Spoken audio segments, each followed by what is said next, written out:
Again, and that's what I mean about Sky Striker. Sky Strikers really is a deck that requires you know your opponent's deck. You stupid. Because if you don't know your opponent's deck well enough and you don't know what they're doing, you can't really afford to not read your opponent's cards with this deck like you can with other decks. So again, you really just need to think things through really early on if you want to stand any chance at winning. The key to winning with Sky Strikers is having an absolute read on your opponent. Stupid. This is my opponent's normal summon. And again, even though this is going to turn off my Sky Striker back row, my opponent has one card in hand. I know that they can't play through this. You stupid. Witchcrafters are quick effect? Who knew? I can absolutely not believe it has taken me this long to cover this deck. Hello YouTube, and today we are going to be looking at Sky Strikers. Now Sky Strikers, I might like this deck a little bit too much.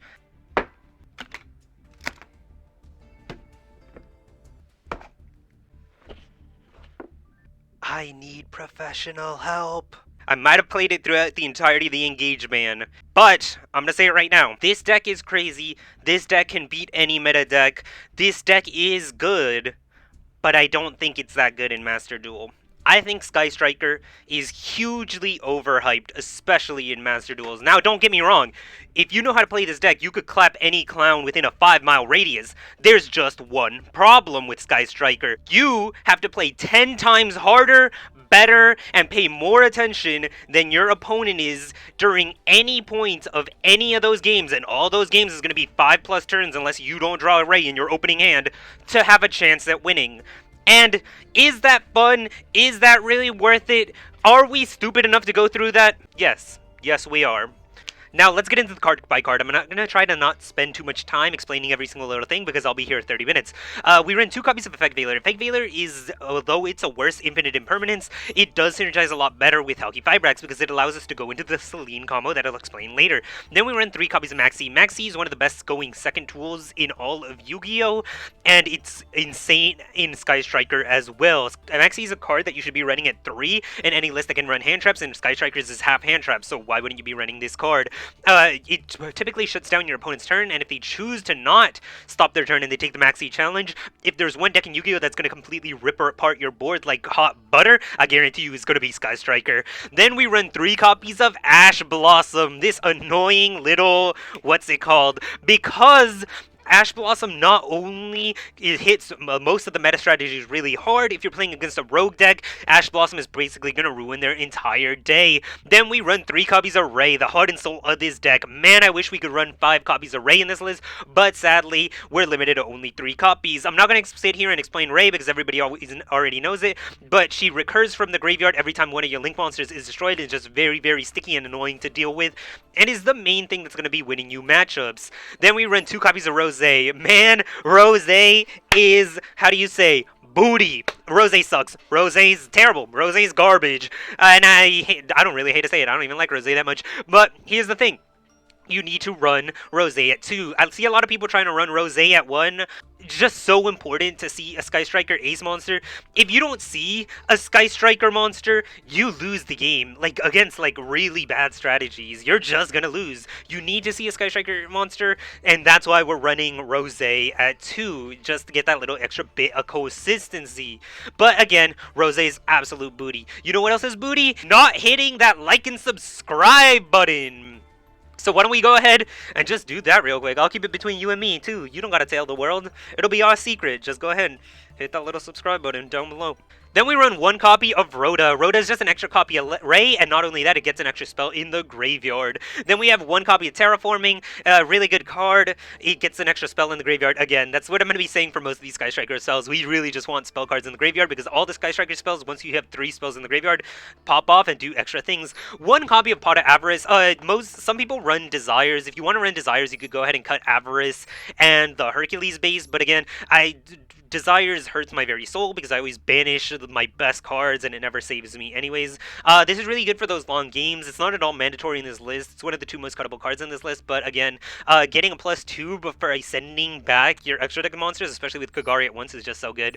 Then we run 2 copies of Engage. It's the best card in the deck. It's literally Pot of Greed, but like searchable, and it can search specific cards. Like, Engage is dumb powerful. And I'm so happy we have it at 2 in this format. 2 copies of Afterburner. I see people cut this down to 1. Afterburner is such an insane removal tool, and it's searchable. It's a 2 for 1, and Sky Strikers is all about having more cards than your opponent at any given time. That's how you know when you're winning a Sky Striker. So you should probably run it at 2, because you'd rather be searching this card off of Engage than being forced to grab it off of Kagari. So just play smart, plan ahead, and grab 2 copies of Afterburner.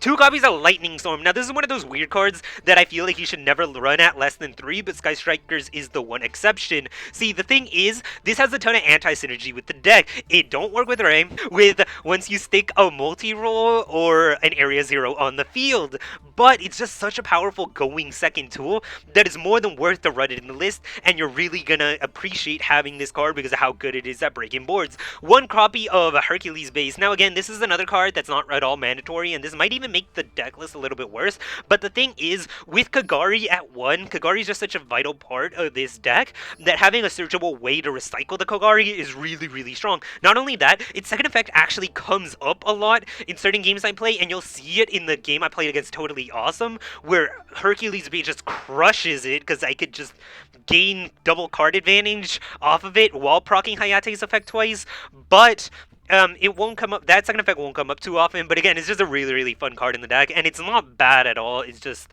not the best option for every matchup. 2 copies of Area 0, this is another card I see people cut down to 1, why are you doing that? You never want your terraforming to be dead, so having the 2 Area 0s is really good, and this is one of the cards that you end up searching most in this list, because it lets you put spells in the graveyard, and it lets you excavate your deck to search for whatever card you might need. Not only that, when this card goes to the graveyard, which comes up very, very often, you get a special summon a Sky Striker Ace monster from the deck, and that effect is crazy. Then we ran 2 copies of Multi-Roll. Man, I undervalued this card when I first started playing Sky Striker. I never got to play when Multi-Roll was at 2, I only ever got to see it at 1, but man, this card is so much better at 2. Multi-Roll is just insane. It gives you such grind potential in this deck, and like, you'll pop off so hard because you just keep sending things back, and one of the biggest things you want to do is if you engage, you're going to summon engage back off of multi-roll effect, which typically isn't a good thing because that means that engage is going to give you advantage during the end phase, but it's going to allow Shizuku to search the second engage from your deck, and that's so strong. Just be sure to not overcommit with the multi-roll because again, all those resources are going to be banished.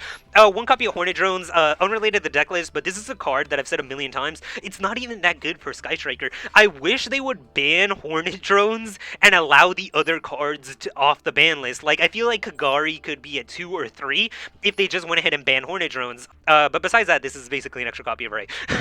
Then we run 2 copies of Widow Anchor. Shame it's not at 3. A searchable negation that also allows you to steal your opponent's monster. This card is insanely good, not only because it's a negate that, like, it allows you to stop so many decks from doing their thing, but also because this card is really good against decks that don't care about getting their monsters negated. This card's insane against decks like Prank Kids, for example, because Prank Kids don't care about getting their normal summon negated, which is a really tricky thing, but if you steal their normal summon with Widow Anchor, there's a really, really high chance you mess up their day because they can't link off anymore and they can't get the graveyard effect. Then we run 1 copy of Ego Boosters. Ego Boosters is a card that gets cut from a lot of lists, but this card is absolutely insane because it, again, being searchable is what makes so many of these cards so powerful. You typically want to search this card right before you go into your Halki Fibrax combo because the Halk combo is the only real super noticeable choke point that this deck has. If you search the Eagle Boosters during it, though, it'll basically protect you from any hand trap that your opponent might try to hit you with. Your opponent tries to hit you with a Nibiru on the access code summon, or they try to hit you with an Ash Blossom or an Effect Veiler. Well, look at that. Eagle Boosters, GG. Attack for 5,000. Then we run 2 copies of Shark Cannon. Man, Shark Cannon is one of the best cards in the deck, and you should be running it at 2. Shark Cannon is a searchable banish, and again is one of the reasons why I think you should never run Called by the Grave in this list. You have a searchable way to banish, and this card just absolutely decimates the mirror match and decks like Eldritch. Then 3 copies of the Forbidden Droplet. Forbidden Droplet, besides being an insanely powerful going second tool, it lets you send cards to the graveyard and halves your opponent's attack. Both super valuable in Sky Striker because Sky Striker not only has very, very tiny attack, and this allows it to synergize with cards like Hercules Base, but it lets you send those brick hands and brick cards. Say, like, you open a Pot of Avarice way too early in the game, you can just send it off Forbidden Droplets, and then you get a ton ton of value by having 3 spells in the graveyard. 2 copies of Evenly Matched. Now, the thing about Evenly Matched is that Evenly Matched is such a good going second tool. The only downside of Evenly Matched is that it's a trap card, and that is just not at all what we're trying to get with this deck list, because trap cards don't give us that extra spell in the graveyard, and it's really easy to brick on it. So 2 is more than enough, even though ideally going with it at 3, because the battle phase doesn't really matter with this deck, would be absolutely insane. We're still keeping it at 2 just so we don't brick. 2 copies of Infinite Impermanence. Now, the thing is, Infinite Impermanence, while Monster Negation isn't the strongest in Master Duel format right now, the thing about Infinite Impermanence is that it's not a once per turn, which makes, along with Effect Veiler, also not being a once per turn, which makes it really valuable if your opponent decides to take the Maxi challenge and is playing some sort of FTK OTK deck. Infinite Impermanence is a really good tool.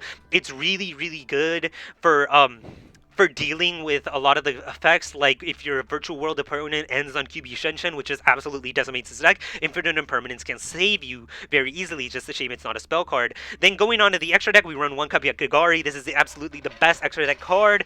It just lets you get resources back. Shizuku, great card to end with. If your opponent destroys your Link monster and you get Ray back, a lot of times you don't even need to go into Kaina. You could just go into Shizuku and lower their attack, and then you'll get a search during the end phase.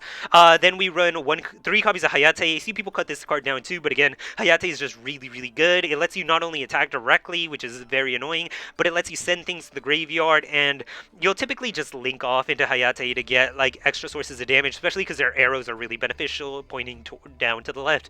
1 copy Kaina. Kaina is the worst Sky Striker Ace monster, but that effect to stop a monster attack, especially when you Ray is summoned during your opponent's turn, can be really useful and can win you games. Not only that, Kaina since you typically never go into Kaina, you'll typically have her in the extra deck, and she synergizes with the card that I'll show later. 1 copy of Hulk. Hulk, Celine, and Access Code is an absolutely vital combo in this deck, because Sky Strikers don't have a real boss monster, so this is the best way to finishing off games. You use Hulky Fibrax to summon an Effect Veiler from either hand or deck, so be sure not use all of them, and then you can just combo off. 1 copy of Nightmare Phoenix. Nightmare Phoenix is also very essential, because you really need to be able to deal with cards like Imperial Order that are extremely, extremely annoying. So having a copy of Nightmare Phoenix at the ready is always really good. 1 copy of Asuo. While I really like Hida in the TCG, Kagari's only at 1 here. And Asuo works really well in this format because every single deck, respectable deck outside of Outlich, is running 3 copies of Max C. Now the thing is, we almost never go into Kaina, so we always have her at the ready to make Asuo. Not only that, a lot of times you'll find yourself going to the Hulky Fibrax combo by normal summoning one of your hand traps for a tuner. The thing is, Max C is not a tuner, so a lot of times if you have to normal summon the Max C as well, also being an Earth, that lets you link climb into the Asuo, and it's just insanely good for link climbing. Then we run 1 copy of Zeke. I see some people run this at 2. I don't think it's necessary. Zeke's effect isn't really that good. The banish for the turn is just kind of annoying because you could deal with things immediately pretty much with Sky Strikers, so this doesn't really help you that often, but she does gain a lot of attack and sometimes can finish off games by destroying your area 0 for the bonus attack. Not only that, this card mainly exists in the deck just for a link 2, so if you Widow Anchor your opponent's monster, you could link off into Zeke. 1 copy of Nightmare Unicorn. You can choose to run a 2nd copy of Zeke if you so wish. This is just for making access code with the Asuo combo, but again, not at all necessary. A Unicorn almost never comes up. 1 copy of Celine. You need a spellcaster to summon this, but if you summon Effect Veiler off of the Hulky Fibrax, there's your Veiler, and then you play so many spells in the deck that she was always going to have enough counters to summon back the Effect Veiler from the graveyard, and then you could go into Access Code. And Access Code being the honorary boss monster for the list, and Sky Strikers don't have a dedicated boss monster, this is a really good way to get 5,300 attack, because Strikers don't have ways to deal big amount of damage. Since all your cards are different attribute in the extra deck, you're basically always getting 5 destructions off of Access Code, and that is absolutely ridiculous. There's not many decks that can consistently put that many Access Code destructions in their graveyard for literally no effort.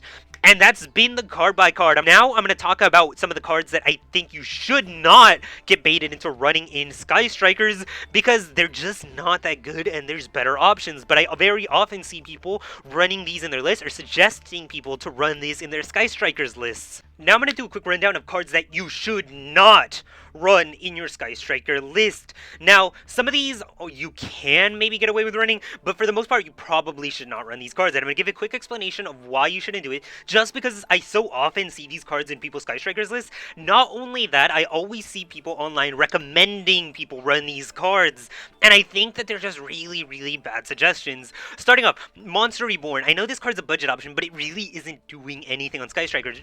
It has a same problem as Pot of Avarice, where you really don't want to see it during your first turn, because it's going to be a dead card, and it's just so much less impactful. Like, what are you Monster Reborning? Kagari? I'd rather run the Hercules base, which is searchable, instead of it in that scenario, and you're not going to be resummoning a Rosé or a Ray, or you're already in a really nasty spot in your game. Next up is Upstart Goblin. Now, Upstart Goblin is a card that's kinda fine to run in Sky Striker, maybe if you want to run it at 1, but it's just, I think it's really bad in the current meta for Master Duel, because you really don't need to turbo out your level 3s. Not only that, the 1000 life points, especially in the meta, especially against matchups like Eldritch and stuff like that, and Drytron, you need to end the game as early as possible as Sky Striker, and giving your opponents that extra 1000 life points, because you do so little damage with this deck, basically is extending the game for an entire extra turn, and that's a really dangerous game to be playing. Now, another pitfall that Upstart Goblin has that I always see people suggest that makes me lose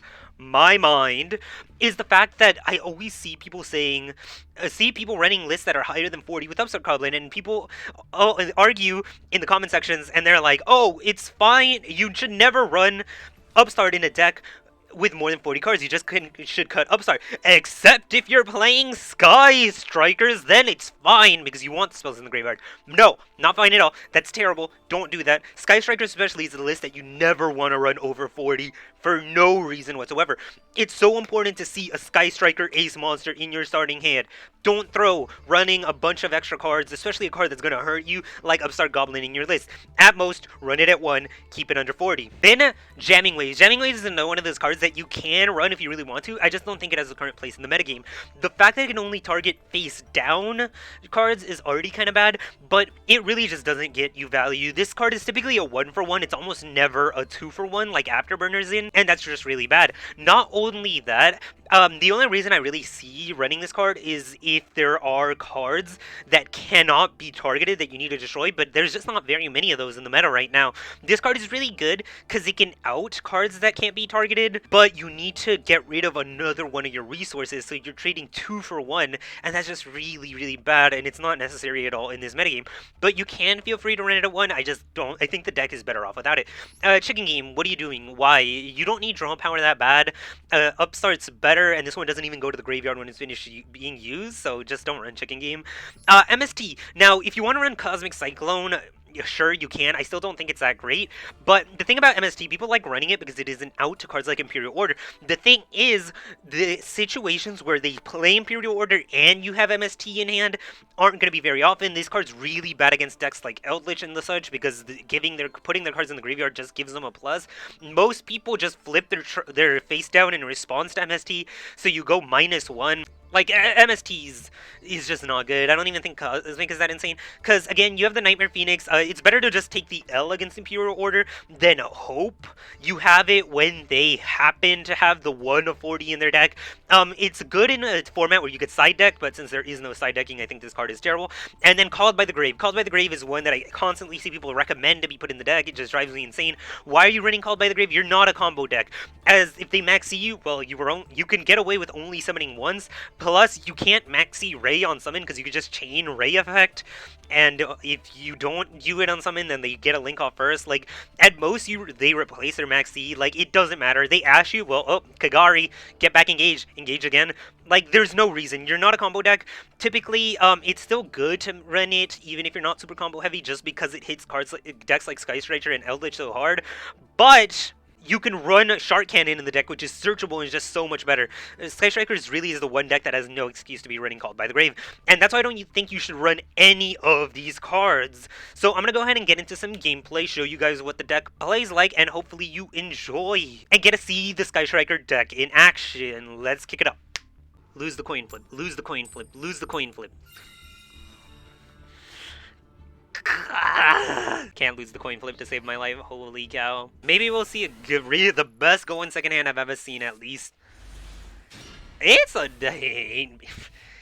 ain't bad. I would have liked to see another hand trap, but it ain't bad.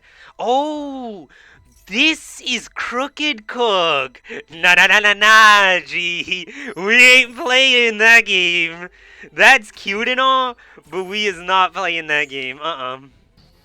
We're not Crooked Cooking me. Oh, you're so good at Yu-Gi-Oh! Bahamut? Wait, it's not Crooked Cook? What? Toad? Totally awesome! Whoa! Dude, that is the biggest mix of my life. Holy cow. I mean, it was still right to... Oh my god, this hand. It was still super right to do what I did, but it just feels so weird. Okay, so we're gonna go ahead and do this. They never toad this. It would be so dumb to toad this. Okay, we're gonna go ahead and normal summon Ray. Goes in match. Okay, check this out. My opponent just messed up bad. Like, really bad. So I'm gonna go ahead and Ray effect here.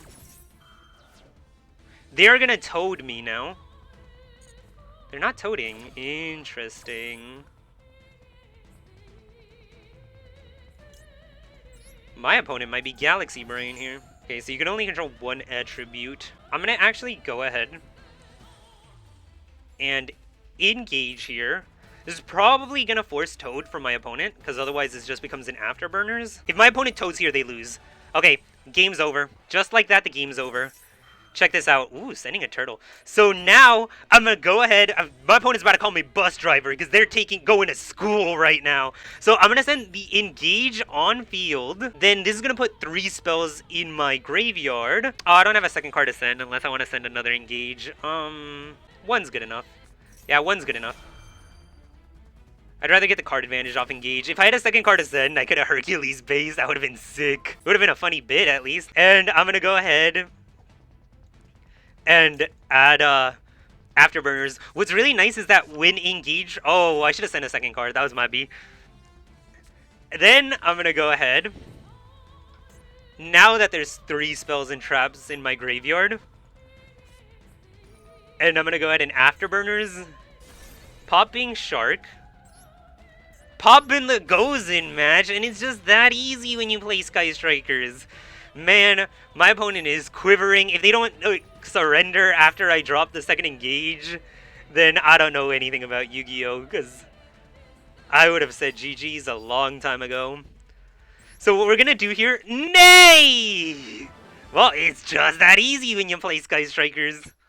And that's all you need for your own Sky Striker deck. Hopefully you enjoyed the video. This is a deck that, again, I play a lot, so I'm pretty confident in the deck list. But then again, I put a lot of testing for all the decks I put up on the channel. So if there's a deck you would like to see, be sure to let me know.